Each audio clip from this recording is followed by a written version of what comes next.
Oke Ren, boleh cerita nggak sih hari ini rencananya mau kemana aja? Oke, aktivitas hari ini rencana aku mau ada meeting sama temanku untuk persiapan bisnis aku juga nanti yang akan launching Desember. Doain ya. Jadi paling ngurusin itu aja sih, sibuk ngurusin itu. Terus abis itu seperti biasa ngurusin anak juga sembari karena kebetulan kakak lagi gak enak badan. Jadi aku harus bagi waktu nanti meeting gak lama langsung ke ngurusin yang kakaknya juga gitu anakku. Jadi ya sekitaran pekerjaan dan juga rumah tangga juga. Tapi kalau buat kamu sendiri mengurus anak tuh satu kebahagiaan tersendiri nggak sih? Kebahagiaan banget karena suatu hal yang memang bener-bener kayak aku tuh bersyukur sekali, menyenangkan sekali bisa ada dekat mereka, dan sekarang juga udah ada yang kecil, jadi kebahagiaannya bersyukur tambah lagi. Mikaela udah mulai aktif-aktif ya juga, main terus abis itu udah bisa ngomong sedikit-sedikit, jadi lucu aja gitu, gemes, bisa diajak ngobrol. Nah kalau kamu sendiri kan anak-anaknya masih kecil-kecil gitu dong, dan ditambah dengan kesibukan kamu, agak repot nggak sih?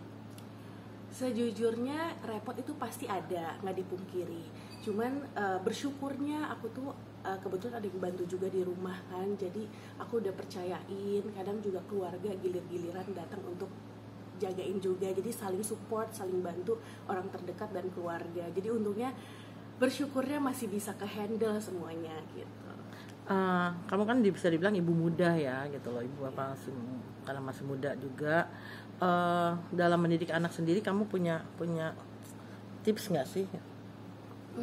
Tips.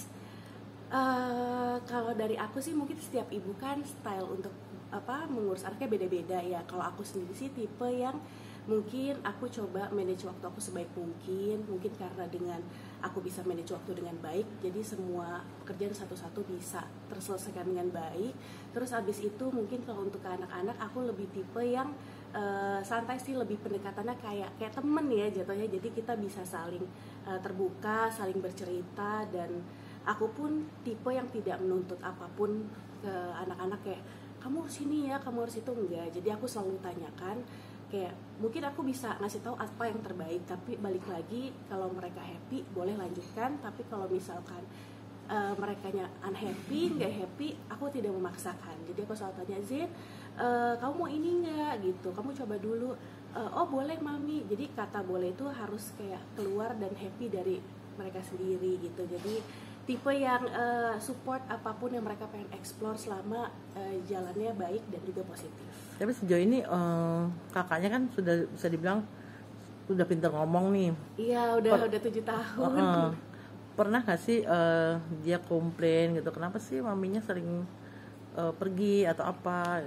Pernah banget itu, pernah banget. Jadi saking aku pernah, misalkan aku lagi sibuknya banget, Zed misalkan ya pernah sih kayak mami aku mau dong temen mami hari ini, atau mami kok lagi sibuk banget gitu. Cuman aku coba kasih jelas yang baik-baik ke dia, kasih penjelasan supaya anak kecil ngerti kan seperti apa kondisi, maksudnya kesibukan mami di luar seperti apa. Aku selalu nggak pernah ada yang tutupin, aku selalu cerita kayak semua aktivitas aku, kayak every detailnya aku selalu jelasin. Mami mau kesini, ketemu ini, Zed tunggu ya, nanti mami balik jam segini. Jadi mungkin anak-anak kalau kita kasih penjelasan dengan baik, terus kita kasih dia ketika kita ada waktu free time atau quality time sama dia, kita full sama mereka ngerti sih. Karena kita tahu mereka juga kayak Zen juga, kita kasih ngerti Zen juga kan harus sekolah, harus les, harus belajar. Jadi ada hal yang mereka juga harus mengerjakan aktivitas mereka, ada waktu ketika mereka juga bisa kumpul sama kita setelah aktivitas mereka selesai. Jadi pengertian itu yang membuat Zen lama-lama ngerti, iya mami gitu. Kalau untuk permainan sendiri kan banyak macam nih sekarang mainan-mainan anak-anak gitu. Banyak ada yang mengedukasi, bahkan ada yang menggiring ke hal-hal yang tidak baik gitu loh. Banyak sekali. Kamu sendiri seperti apa untuk dalam memilih permainan untuk anak-anak? Yang pasti kita sebagai orang tua harus tahu mainan yang mau dimainkan anak-anak itu apa. Jadi kita pun harus update nih, karena zaman sekarang tuh kayaknya apapun terus berjalan, updatean tuh terus harus cepet banget. Jadi ya kita juga orang tua, nggak cuma anak ya yang belajar, orang tua juga belajar, dan kita juga harus memantau sih.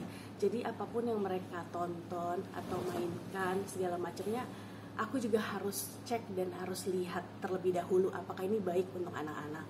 Kalau ketika ini oh aman nih, baik, oke Zain boleh. Tapi kadang kita nggak bisa pungkiri, kita nggak bisa memantau dia 24 jam.